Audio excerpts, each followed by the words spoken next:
kenapa masakan ibu dulu lebih enak? 5 teknik memasak manual yang terlupakan. Sebelum lanjut, pastikan klik tombol subscribe, share, dan like dulu ya, supaya channel ini bisa bermanfaat buat lebih banyak teman-teman.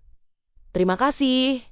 Yuk, kita lanjut deh. Apa kabar ibu semua? Moga sehat-sehat terus ya. Pernah tidak ibu merasa kangen banget sama sambal ulek buatan Simbah atau masakan rumah zaman dulu yang rasanya tuh nendang sampai ke hati, padahal bumbunya sederhana saja. Sekarang kita punya blender mahal dan oven canggih, tapi rasanya kok sering terasa hambar. Atau ada yang kurang ya Bu, padahal resepnya sudah persis dari internet. Sebuah artikel kuliner menyebutkan bahwa teknik manual sebenarnya membantu mengeluarkan senyawa aromatik alami dari bahan makanan yang tidak bisa didapatkan secara maksimal dari mesin otomatis. Fenomena ini bikin kita sadar kalau teknologi memang memudahkan hidup, tapi kadang merampas jiwa dari masakan yang kita sajikan untuk keluarga tercinta setiap harinya. Kita semua pasti setuju kalau urusan dapur sekarang maunya yang serba kilat, karena sambil ngomong anak atau sambil memantau grup WhatsApp warga. Teknik kedua yang bikin kangen adalah memeras santan langsung dari parutan kelapa asli, menggunakan tangan sendiri. Saya tahu sekali rasanya malas kalau harus ke pasar, beli kelapa lalu memerasnya sampai tangan. Pegal, padahal ada santan kemasan yang tinggal gunting. Tapi santan segar itu punya kandungan minyak alami yang tidak pecah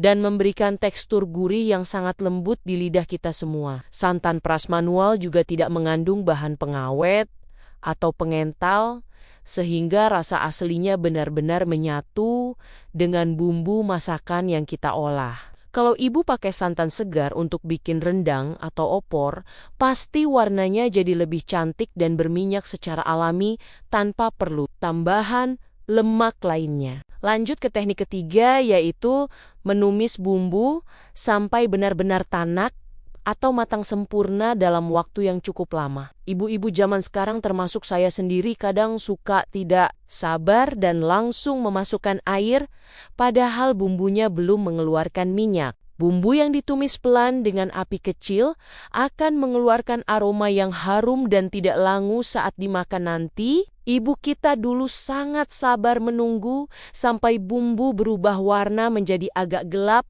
karena itulah kunci rahasia kelezatan masakan yang tahan lama. Kalau bumbu sudah tanak, rasanya akan meresap sampai ke tulang ayam atau ke dalam serat daging yang kita masak dengan penuh cinta. Teknik keempat yang mulai terlupakan adalah mengiris bumbu secara manual dengan pisau tajam, daripada menggunakan alat pemotong otomatis yang praktis itu. Ada seni tersendiri saat kita mengiris bawang merah atau cabai karena ketebalan yang tidak rata justru menciptakan tekstur yang kaya saat dikunyah. Mesin pemotong seringkali membuat potongan terlalu seragam dan kadang malah menghancurkan tekstur sayuran sehingga jadi lembek saat dimasak. Ibu mungkin sering merasa kalau tumisan sayur dulu lebih renyah dan segar karena pisau ibu kita selalu siap sedia memotong dengan penuh presisi. Mengiris manual juga melatih kesabaran kita sebagai ratu dapur yang harus telaten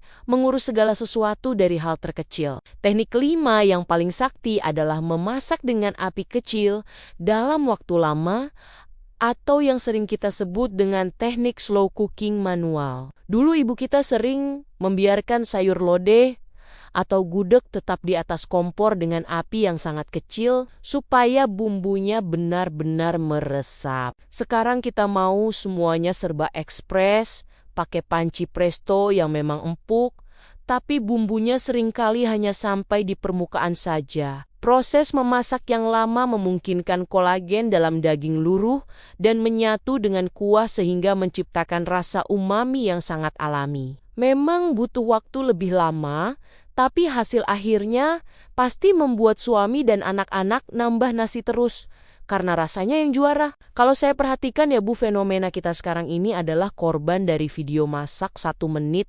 yang kelihatannya gampang banget padahal aslinya butuh usaha. Kita sering tertipu dengan tampilan estetis di media sosial, tapi melupakan esensi rasa yang sebenarnya berasal dari sentuhan tangan kita sendiri. Kadang saya suka tertawa sendiri kalau ingat kita beli alat dapur mahal-mahal cuma buat dipajang atau dipakai sekali lalu disimpan lagi di lemari. Padahal alat paling canggih di dunia ini adalah sepasang tangan ibu yang bisa merasakan tekstur dan suhu masakan secara langsung. Jadi jangan heran kalau masakan kita tidak seenak masakan ibu dulu, karena kita terlalu sibuk mencari jalan pintas yang tidak ada ujungnya. Mari kita jujur pada diri sendiri, apakah kita lebih lama memegang sudip, atau justru lebih lama memegang ponsel untuk melihat notifikasi saat sedang di dapur. Kadang masakan jadi gosong karena kita keasikan melihat video lucu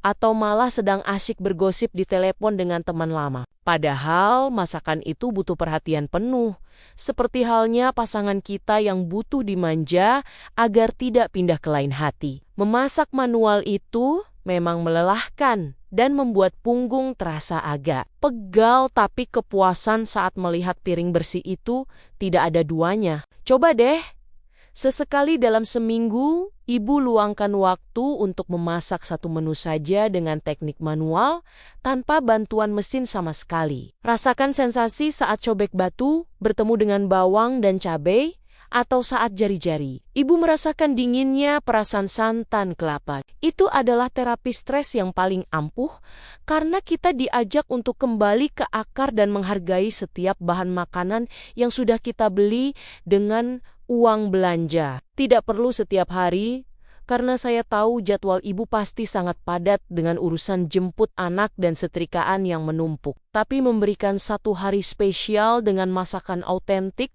akan menjadi kenangan indah bagi lidah keluarga kita di masa depan nanti. Kita ini adalah generasi jembatan yang masih sempat merasakan lezatnya masakan tempo dulu, namun hidup di tengah gempuran teknologi serba instan. Jangan sampai anak cucu kita nanti tidak tahu rasa asli sambal ulek, karena kita terlalu malas untuk sekadar memegang ulekan di dapur sendiri. Kritik untuk diri kita sendiri adalah jangan sampai kemalasan kita dibalut dengan alasan efisiensi waktu, padahal kita punya waktu untuk hal lainnya. Masakan yang enak itu bukan cuma soal bumbu yang lengkap, tapi soal bagaimana kita menghargai setiap detik proses pembuatannya. Ibu pasti bisa menjadi pahlawan rasa di rumah sendiri tanpa harus selalu bergantung pada bumbu instan yang banyak dijual di toko sebelah. Mungkin kita sering merasa masakan kita tidak akan pernah bisa menandingi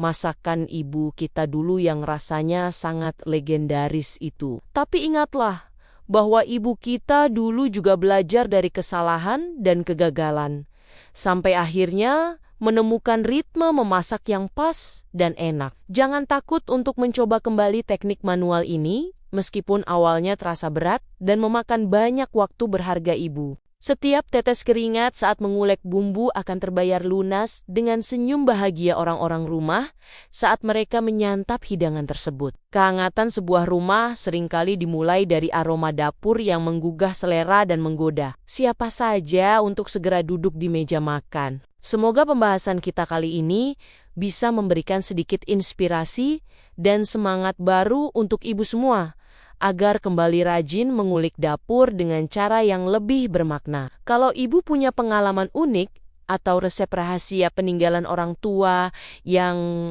masih sering dipraktikkan, silakan berbagi cerita di kolom komentar ya. Bu, siapa tahu cerita ibu bisa menjadi penyemangat bagi ibu-ibu lainnya yang sedang berjuang menyajikan makanan sehat dan lezat untuk keluarga. Demikian, terima kasih sudah mendengarkan ceritaku kali ini. Sampai ketemu lagi di cerita-cerita berikutnya. Tetap semangat ya ibu-ibu semua.